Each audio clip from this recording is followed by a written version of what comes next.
ग्वालियर चंबल अंचल में इस बार जमकर दंगल होगा और इसकी शुरुआत भी हो गई है। ग्वालियर चंबल सिंधिया का गढ़ है और सिंधिया बीजेपी में है, तो बीजेपी इस अंचल में अपनी पकड़ को और मजबूत करना चाह रही है। सिंधिया के जाने के बाद कांग्रेस यहां कमजोर तो हुई है, लेकिन कांग्रेस ये मानने को तैयार नहीं है। अब सवाल यह है कि सिंधिया के गढ़ यानी कि ग्वालियर चंबल में कांग्रेस बीजेपी से कैसे टक्कर ले पाएगी।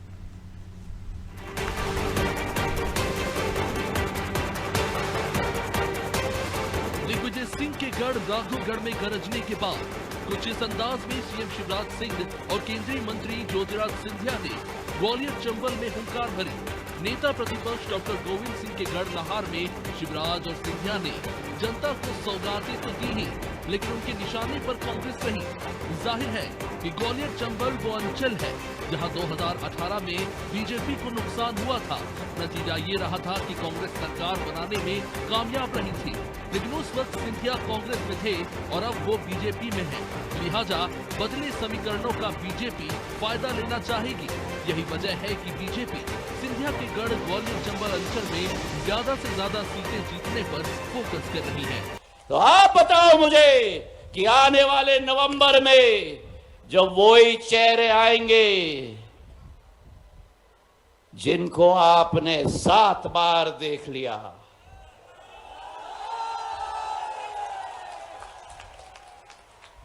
जो मानते हैं कि लाहौर उनकी बपौती है, आप मुझे बताओ कि इस बार दिल से बताना, मुझे दिमाग से नहीं लेकिन दिल से, क्योंकि मेरा और आपका रिश्ता है।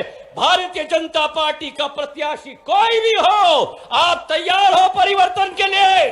और इस बार नतीजा होगा कौन सी जोड़ी, बड़े भाई और छोटे भाई या शिव और ज्योति की जोड़ी। गोविंद सिंह जी, तुम्हारे अन्याय और आतंक के साम्राज्य को ये जनता जला के राख कर देगी।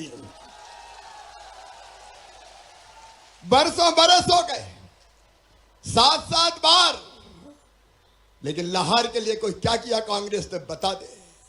मेरे बहनों और भाइयों, अगर लाहौर की तस्वीर बदलनी है, यहां की जनता की तकदीर बदलनी है, तो एक ही उपाय है, दिल्ली में श्रीमान नरेंद्र मोदी जी और मध्य प्रदेश में भारतीय जनता पार्टी की सरकार। ग्वालियर चंबल अंचल पर कांग्रेस की नजर भी बनी हुई है। पिछले ही महीने प्रियंका गांधी ग्वालियर में सभा कर इस अंचल को साधते दिखी। जाहिर है कि सिंधिया के भाजपा में आने के बाद इस अंचल में कांग्रेस का कोई बड़ा चेहरा ऐसा नजर नहीं आ रहा जो सिंधिया को टक्कर दे सके, लेकिन कांग्रेस फिर भी ये दावा कर रही है कि उसे ग्वालियर चंबल में पिछली बार से बेहतर नतीजे मिलेंगे। ग्वालियर चंबल संभाग में जनता वर्सेस भाजपा की टक्कर है और इस संभाग में भारतीय जनता पार्टी या 4 या 5 सीटों से अधिक नहीं जीत पाएगी। और जब हमारी टक्कर एक भारतीय जनता पार्टी नामक राजनीतिक दल से है, तो सिंधिया जी हैं कहाँ? भाजपा ही उनको नेता नहीं मान रही है। कांग्रेस में थे तो श्रीमंत थे, भाजपा में गए तो भाई साहब हो गए, और अब वो सिंधिया जी हो गए हैं। और यदि वो बहुत बड़े नेता होते तो खुद गुना में क्यों हारते? तो जब खुद हार चुके हैं गुना में, तो कांग्रेस मुझे टक्कर लेगी। ग्वालियर चंबल अंचल वो द्वार है जहां से सत्ता पर काबिज हुआ जा सकता है। इस इलाके में जातीय समीकरण का भी अपना महत्व है। कुछ सीटों पर दलित वोट बैंक असरदार है और यही वजह है कि बसपा ने सबसे पहले उम्मीदवारों की सूची जारी करते हुए चंबल की 2 सीटों पर प्रत्याशियों की घोषणा कर दी। लेकिन बीजेपी और कांग्रेस के लिए ये अंचल इतना अहम क्यों है, आंकड़ों से समझिए। दरअसल 2018 में ग्वालियर चंबल अंचल की 34 में से 26 सीटें कांग्रेस ने जीती थी,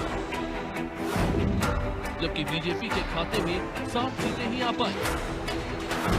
लेकिन 2020 में उपचुनाव के बाद बीजेपी और कांग्रेस दोनों के ही पास 17 सीटें हो गई हैं।